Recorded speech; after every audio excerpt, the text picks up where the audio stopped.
Jean-Dominique Vassali, tu as fait des études de médecine, tu as été chercheur biologiste, puis recteur pendant 8 ans. Je crois que c'est la première fois, ou la première fois dans tous les cas depuis longtemps, qu'un recteur a achevé un double mandat. Alors aujourd'hui, au début de l'automne d'une vie, comment est-ce que tu penses à ton parcours? Je pense d'abord d'avoir eu beaucoup de chance en fait de faire ce parcours. C'est vrai que ce parcours a été exclusivement un parcours universitaire. J'ai réalisé que je suis rentré à l'université, je me suis inscrit à l'université dans ce même bâtiment des Bastions 50 ans avant de le quitter à la fin du parcours de recteur. Donc c'était un long parcours effectivement dans l'université, pas exclusivement à Genève, comme tu le sais, mais néanmoins un parcours de l'université. Alors c'est une chance fantastique parce que l'université pour moi représente l'ensemble de ses facettes, bien sûr, probablement une des institutions de la société, peut-être l'institution de la société à laquelle j'aime mieux m'identifier. Je pense que par ces différentes dimensions, je suis sûr qu'on y reviendra. La recherche, bien sûr, le parcours de chercheur, tu l'as mentionné, mais aussi l'enseignement et puis l'application dans la cité. L'université représente vraiment ces valeurs auxquelles je ne regrette pas d'une seconde d'avoir consacré effectivement un long parcours. Alors, il y a un élément, c'est peut-être un peu anecdotique, mais je pense que ça pourrait être utile de l'expliquer. C'est une manie qui n'est pas propre à Genève, hein, mais la manie des classements, ce que certains d'entre nous appellent les concours de beauté. Et on gagne un rang, on perd un rang, et on en fait beaucoup de bruit. Finalement, je ne crois pas qu'on pourrait éviter d'avoir des classements, parce qu'ils sont là. Mais qu'est-ce qu'il faut en faire? Est-ce que vraiment, il faut y attacher l'importance qu'on leur attache? Je pense qu'il faut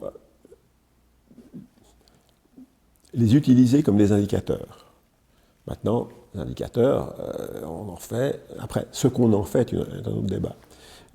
Les classements d'université, il y en a toute une série, ce qui est quand même intéressant, parce qu'ils regardent l'université, ou les universités, sous des angles un peu différents. Alors, il y en a qui mettent plus d'accent sur le nombre de prix Nobel et d'autres sur la réputation dans les entreprises, peu importe. Mais ce qui fait plaisir, je dirais, pour notre université, dans le sens d'être un indicateur positif, c'est que dans l'ensemble de ces différents classements, l'Université de Genève est toujours très bien classée. Alors, ne fantasmons pas, on n'est pas dans les 10 premiers, mais on est aussi l'université d'un canton de 500 000 habitants, donc il faut quand même garder mesure. Mais on est toujours, grosso modo, dans les 100 premiers, certainement dans les 100 premiers, et peut-être plutôt dans les premiers septembre. Mais ce qui est intéressant aussi, donc ça c'est positif, parce que ça veut dire qu'on n'est pas, disons, par rapport aux autres bonnes universités de la planète, on est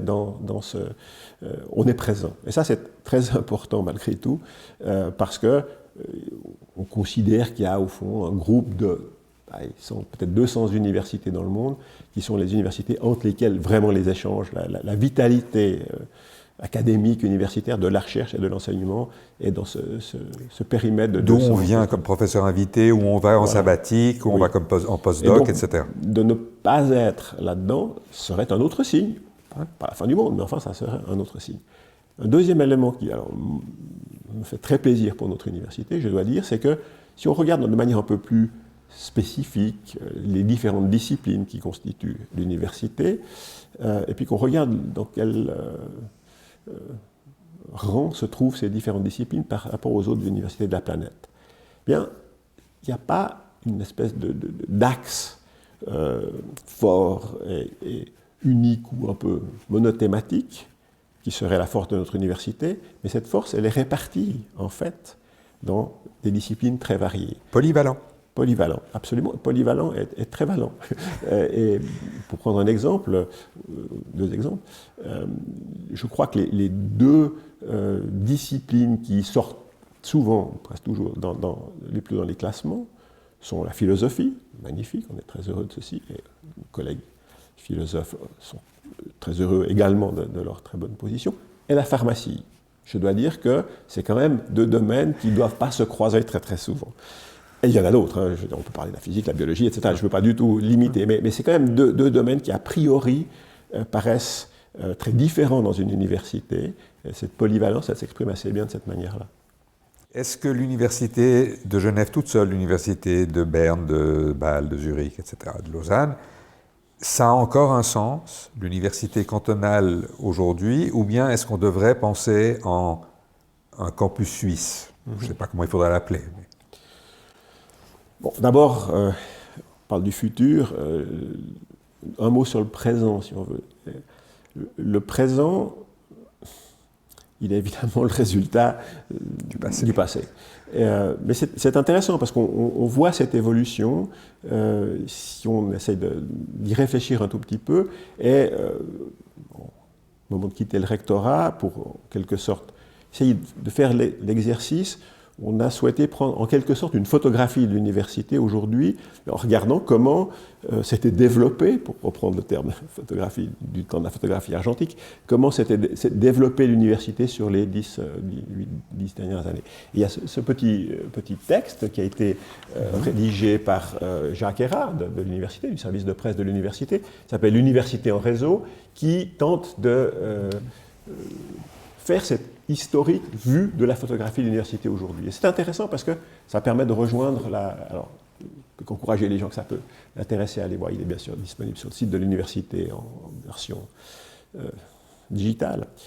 Mais c'est intéressant parce qu'on aborde effectivement la question de cette évolution des universités, et de la nôtre en particulier, dans cette perspective nationale et internationale.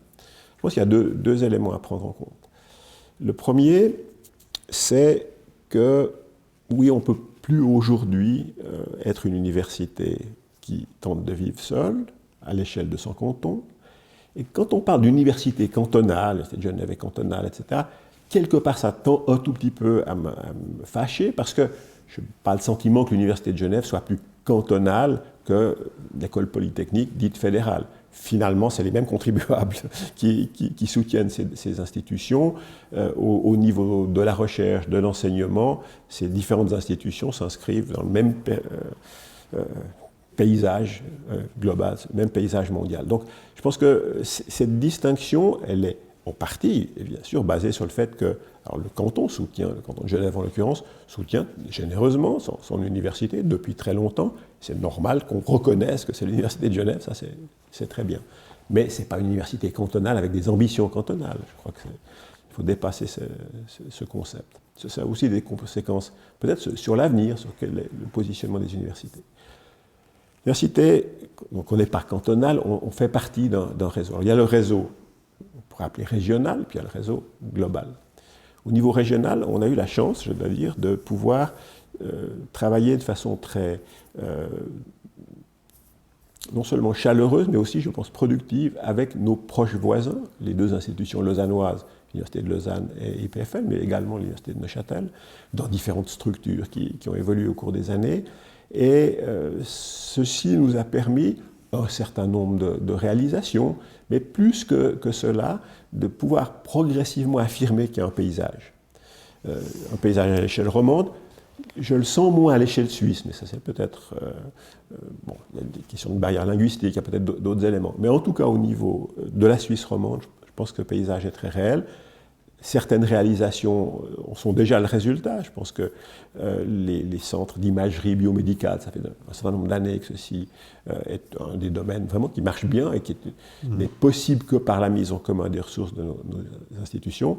Et puis, ce qui se développe en particulier campus biotech, une synergie dans certains domaines entre l'EPFL, pourquoi pas l'Université de Lausanne, mais pour le moment c'est l'EPFL et l'Université de Genève.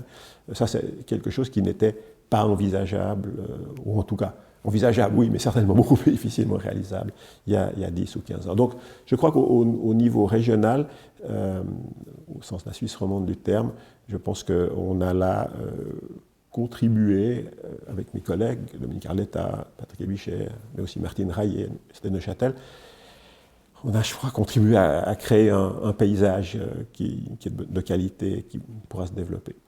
Mais évidemment, je l'ai dit, l'université, elle n'est pas ni cantonale, elle est globale. Et au fond, un des éléments qu'on a beaucoup mis en valeur ces dernières années, c'est nos partenariats avec d'autres universités au travers du monde, sur les 5 continents, avec des partenariats stratégiques, si on veut les appeler comme cela, mais qui permettent des échanges d'étudiants, des collaborations de recherche. Ce n'est pas une grande découverte, les universités ont toujours collaboré entre elles. Ce qui est peut-être plus solide, peut-être, c'est cette idée de partenariat stratégique. On injecte quelques ressources pour favoriser des collaborations. Merci Jean-Dominique. Merci Dominique.